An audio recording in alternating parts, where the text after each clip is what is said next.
మేడారం సమ్మక్క సారలమ్మ మహాజాతర 2024 ఫిబ్రవరి 21 నుంచి ప్రారంభం కానుంది. మహాజాతర ములుగు జిల్లా మేడారంలో ఈ జాతర కోసం శాశ్వత నిర్మాణాలు చేపడుతున్నట్లు మంత్రి సీతక్క తెలిపారు. తాత్కాలిక నిర్మాణాలను యుద్ధ ప్రాతిపదికన పూర్తి చేస్తామంటున్న మంత్రి సీతక్కతో మా ఉమ్మడి వరంగల్ జిల్లా ప్రతినిధి స్వామి ఫేస్ టు ఫేస్. ఆసియా ఖండంలో అతిపెద్ద జాతర అయిన ఉమ్మడి వరంగల్ జిల్లా వ్యాప్తంగా ములుగు జిల్లాలో మేడారంలో జరిగే సమ్మక్క సారలక్క జాతర కూడా రంగం సిద్ధమైనట్లు కూడా మొత్తానికైతే ఇవాళ పర్యవేక్షణలో అంటే కొండ సురేఖ మంత్రి సీతక్క కూడా పర్యవేక్షణలో కూడా ఇవాళ మొత్తానికైతే పనులన్నీ సమీక్ష సమావేశం మేడారంలో జరగనున్న నేపథ్యం కనపడుతుంది. ప్రస్తుతానికైతే ఘట్టమ్మ దేవాలయం దగ్గర సీతక్క ఉన్నారు. సీతక్కతో అడిగే ప్రయత్నం చేద్దాం. మేడం నమస్తే. మేడం మొత్తానికైతే ఎట్లా ఉంది పరిస్థితి? అంటే పనులన్నీ కంప్లీట్ అయినాయి? మాకు ఇంకా నెల రోజుల టైం ఉంది. దాదాపుగా అప్పటి వరకు అన్ని కంప్లీట్ అయిపోతాయి. ఈ నెల మేము మంత్ ఎండింగ్ వరకే అన్ని పనులు కంప్లీట్ చేస్తాము. వచ్చే భక్తులకు కూడా ఇప్పటి నుంచి ఇబ్బంది జరగకుండా కూడా సకల ఏర్పాట్లు, క్యూ లైన్స్ కానీ, వచ్చిపోయేటువంటి భక్తులకు మంచినీటి సౌకర్యం కానీ, నీడ కానీ, దర్శనం కానీ ఇప్పటి నుంచి, అదే విధంగా శానిటేషన్ కానీ ఇబ్బంది లేకుండా ఇప్పటి నుంచే మేము అధికారులతో మేమంతా కూడా కోఆర్డినేషన్ చేసుకొని పని చేసుకుంటున్నాము.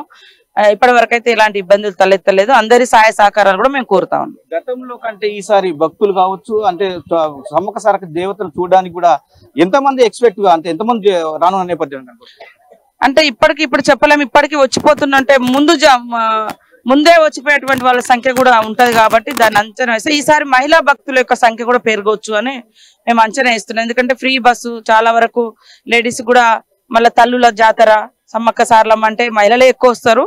ఇంకా ఎక్కువ ఎందుకంటే గతంలో కొంత చార్జెస్ ప్రాబ్లమ్స్ ఉండేది. ఇంత దూరం రావడానికి కొంచెం ఇబ్బందిగా అన్ని ఖర్చు పెట్టుకొని రావడం, గతంలో జాతర ముందు ఛార్జీలు కూడా పెరిగినటువంటి పరిస్థితి ఇవన్నీ ఉన్నాయి. కానీ ఈసారి ఫ్రీ బస్ కాబట్టి కొంచెం ఎక్కువ కూడా వస్తారు. 1 కోటి పైన దాటుతారు. 1,50,00,000 మంది అని మేము అంచనా వేస్తున్నాం.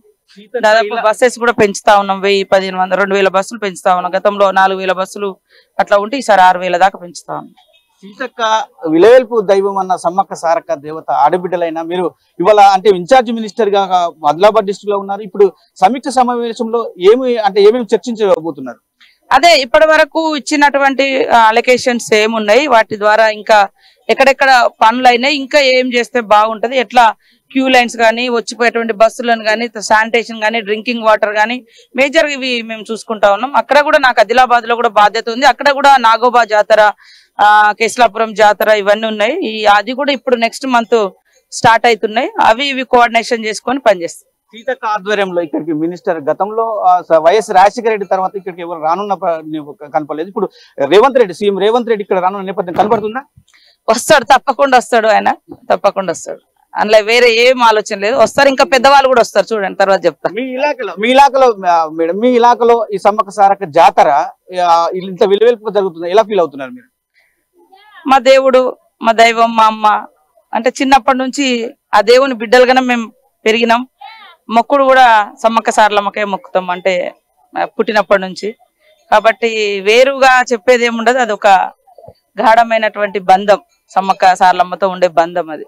Thank you madam. మొత్తానికి చూసుకుంటే ఇక్కడ మహాజాతర కూడా ఇవాళ 1,50,00,000 మంది కూడా భక్తులు అయితే రానున్న నేపథ్యం అయితే కనపడుతుందని చెప్పుకోవచ్చు. ప్రస్తుతానికైతే ఈ ములుగు జిల్లాలోని కూడా ఇప్పటికే ఇరు రాష్ట్రాలు అంటే 6 రాష్ట్రాలు, ఇటు ఛత్తీస్గఢ్ కావచ్చు, ఇటు మహారాష్ట్ర కావచ్చు, ఇతర రాష్ట్రాల నుంచి కూడా భక్తులు అధిక సంఖ్యలో పాల్గొన్న నేపథ్యం కనపడుతుందని చెప్తున్న పరిస్థితి కనపడుతుంది. ఇప్పటికే భక్తులు అయితే అధిక సంఖ్యలో కూడా పాల్గొని కూడా మొక్కులు తీసుకున్న నేపథ్యం అయితే కనపడుతుందని చెప్తున్న పరిస్థితి కనపడుతుంది. ఇప్పటికీ సీతక్క ఇవాళ మేడారంలోని సమీక్ష సమావేశానికి ఆధారగారున్న నేపథ్యంలో ఘట్టమ్మ జాతర కూడా మొక్కులు చెల్లించుకున్న పరిస్థితి కనపడుతుంది. కెమెరా పర్సన్ రాజుతో స్వామి, అమ్మా న్యూస్.